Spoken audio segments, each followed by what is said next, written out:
Hello, my snarky sweethearts. We're checking in on r/MaliciousCompliance, where yes, sir means watch this. Buckle up, snarks. It's spicy. I am currently in my malicious compliance phase at work right now.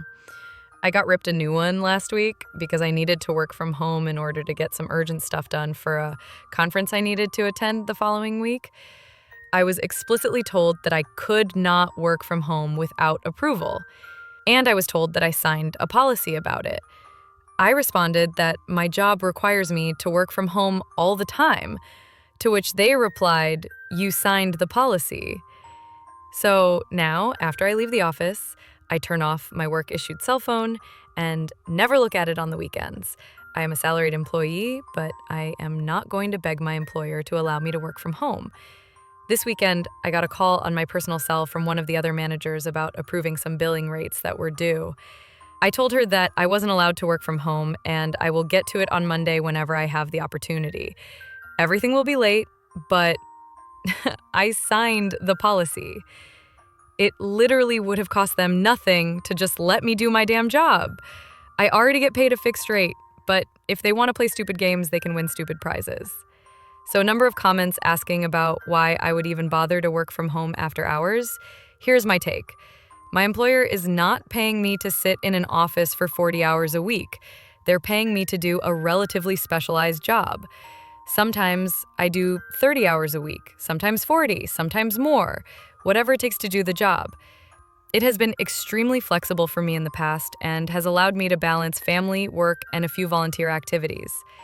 This isn't really an anti-work thing, more of an anti-this particular person on a power trip thing.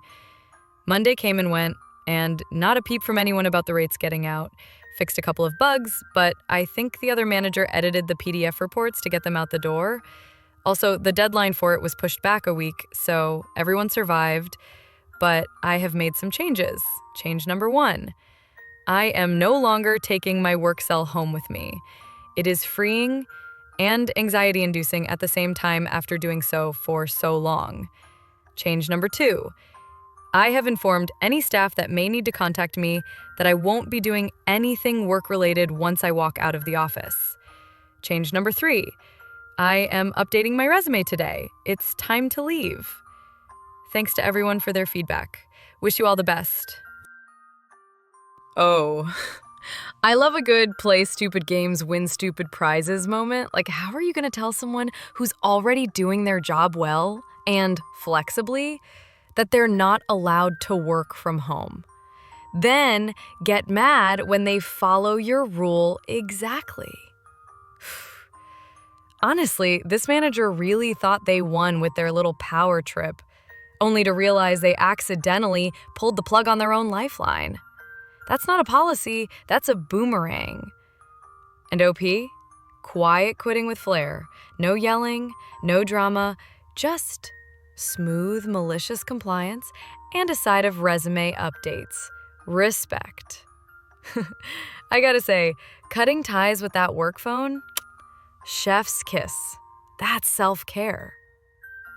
What do you think, snarks? Ever had a boss make a rule that totally backfired? Drop your juicy stories below. I'm all ears. After the bank I worked for had been acquired by a bigger one, we had to spend multiple weekends merging the investment bank portfolio into a single system. People on lower salary are paid by the hour, and usually weekend work is paid double. First weekend, everything is fine. Hundreds of people are paid for 16 hours of work at double pay over the weekend. Before the second weekend, some genius in the payroll department sent a note on Thursday evening. Because of the huge spike in double pay, the message said that from now on, weekend work needs to be approved at managing director level prior to the weekend, and that the system will reflect that new policy. Every work planned for the week had to be rebooked and reapproved in the system. Luckily, my MD was on holiday Friday and the weekend, getting married, so he had already delegated full authority for the days to me. As the system had me as approver, on Friday I approved everybody working for my team for the weekend. Over the weekend, many of the paid-by-the-hour employees did not show up. They had not been rebooked. Unhappy people, including many senior directors who basically canceled their weekend to supervise, could not call anybody to fix minor issues. The system did not let them book help. Everything stalled and was postponed. On Monday morning, as review of the weekend work took place as planned, the truth was exposed. That basically outside of my team, none of the work planned over the weekend had been completed. It was a total mess. By Wednesday, we learned that the guy who took it upon himself to change the policy and system without having it reviewed by the merged task force was no longer working for the bank.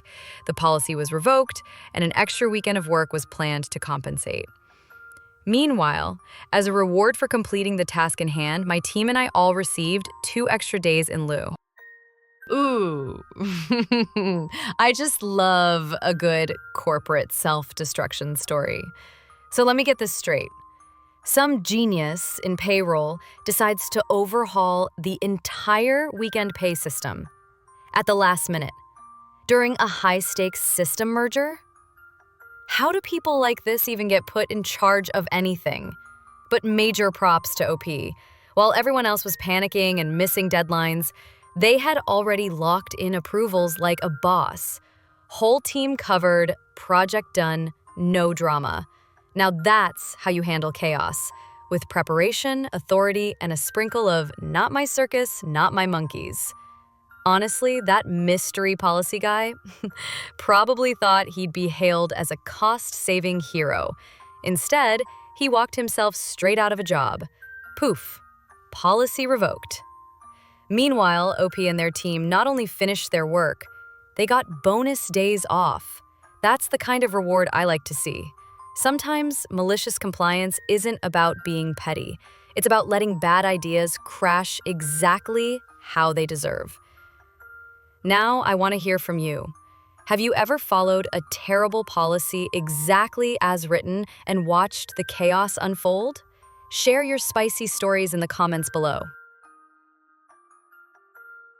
I worked at a company that gave out exorbitant amounts of vacation. Anyone who worked there for 25 plus years received 8 weeks of vacation and 2 weeks of personal time. This was a family-owned company, but rather large. We ran 3 shifts totaling 250 plus people.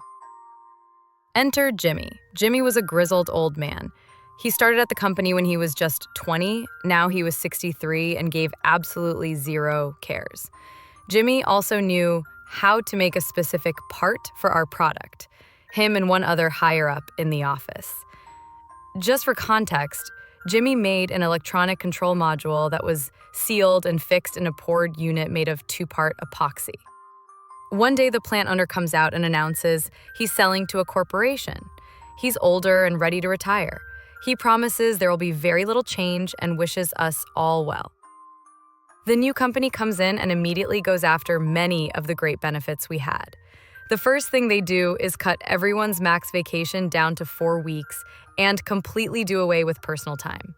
Anyone who's maxed out had until December 31st of that year to use it up, and they wouldn't pay it out. They then go into the office and clean house, firing anyone close to retirement, including Jimmy's backup. But they also do away with one very important rule.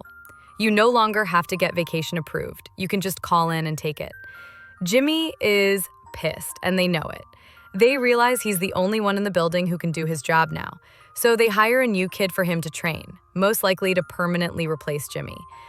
So Jimmy does what anyone would do. He calls in on the first training day for the new hire and lets us know he's going to use all of his PTO at once and promptly takes 10 weeks off. We had a backstock of parts he had made, so it wasn't too unnerving, but for 10 weeks, Jimmy went and applied to other jobs, found one, and started. Fast forward 10 weeks. It's the day Jimmy is supposed to return. He doesn't. For 2 days, they try calling him and even go to his house. He's nowhere to be found. Finally, on day 3, he calls and resigns, and they lose their minds. The parts he makes are specialized and patented by the original founder. You can't just hire someone off the street to make them. What eventually happened was they had to contract the original owner to come in and teach some new hires how to make them. And when he found out what they'd done, it pissed him off. The last I heard, he charged them a 7-figure contract to teach them how to produce the parts, and they had to pony up or close down. By the way, about that contract, Jimmy didn't exactly miss out on a 7-figure contract. He had 0 chance to take one. He left, said forget them, and moved on. When they contacted the previous owner and explained the situation, it was basically a, "You need my help? It'll cost $1 million" type of conversation. Moral of the story? Don't mess with people's vacation time. Fast forward 4 years, Jimmy is still around. I see him from time to time, especially at the local watering hole. He's still kicking and still his old self. The company we worked for had a major restructuring about 2 years ago, and things have gotten better there, so Jimmy went back. I myself have moved on to bigger and better things, but after constant contact from their new HR and talent recruitment program asking me to come back, I've decided to at least have a sit down with them. I showed Jimmy this post one night, and his reaction was comical in itself. Those idiots didn't know who they were messing with. They sure as heck know now. Take in mind, he was probably 2 buckets in at this point. At the time of his reemployment, they were shaking things up due to a scare that employees had brought a union in and were gearing up to vote on the matter. Part of his stipulations for going back were the reinstatement of all the benefits he'd lost and the removal of 2 problematic higher-ups. An issue that had been brought up by several other employees at that time. 2 weeks after he started back, both were walked out of the building and told not to return. I can imagine the smile on his face as he waved goodbye to both of them. I'll be working by his side in the near future if things go well. Maybe I'll even ask for more vacation time. Thanks to all of you who've been so invested in this story. Oh, my tail is tingling. Now that is what I call the long game. You mess with a man's vacation after 4 decades of loyal work? Yeah, you better believe Jimmy's gonna clap back with the most beautiful malicious compliance I've ever seen. 10 weeks of paid leave, a new job lined up, and then poof, vanished. I love this story so much it makes me want to renegotiate my own cartoon contract. But wait, it gets better. 4 years later, Jimmy struts back in like a legend, demands his benefits back, points at 2 toxic higher-ups, and boom, they're out the door. Man didn't just win, he reverse uno'd an entire corporation. Honestly, give this guy his own holiday. Have you ever seen someone walk away and come back just to flex on management? Drop your best workplace comeback stories in the comments. I need more Jimmy energy in my life.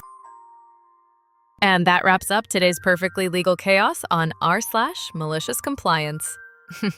If those cold, calculated comebacks hit the spot, give that thumbs up button a little love. Got opinions? I know you do. Drop them in the comments. I read everything, even the spicy ones. And hey, if you haven't subscribed yet, what are you waiting for? Hit that button and turn on the bell so you never miss another snarky saga. I'll see you in the next one. It's gonna be wild. Bye!